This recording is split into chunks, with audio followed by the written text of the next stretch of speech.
Smile designing છે એ બોલિવૂડ સેલિબ્રિટીઝમાં તો compulsory step છે.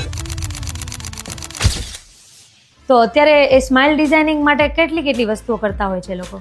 જેમ લોકો પોતાનું કમ્પ્લીટ મેકઓવર કરાવતા હોય જી. સ્ટાઇલની દ્રષ્ટિએ જોઈએ તો એવી જ રીતે સ્માઇલ મેકઓવર કે સ્માઇલ ડિઝાઇનિંગ થઈ શકે.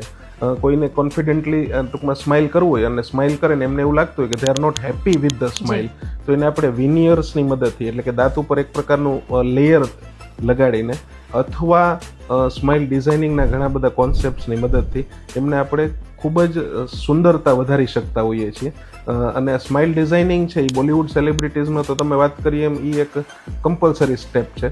પણ જેમને પોતાના દાંત જોઈને, કારણ કે ઘણીવાર ફ્લોરોસિસવાળા સ્ટેન્સ હોય એટલે કે દાંતમાં જે છે એ ઘણીવાર પાણી કન્ઝ્યુમ કર્યું હોય નાની ઉંમરે કે જેમાં ફ્લોરાઇડનું પ્રમાણ વધારે હોય તો દાંત આખા પીળાશ પડતા બ્રાઉનિશ ડિસ્કલરેશનવાળા હોય, તો એમની સ્માઇલને આપણે નવું આખું રૂપાંતરણ ટ્રાન્સફોર્મેશન આપી શકીએ છીએ સ્માઇલ ડિઝાઇનિંગ અને એમાં ખાસ કરીને વિનિયર્સની મદદથી.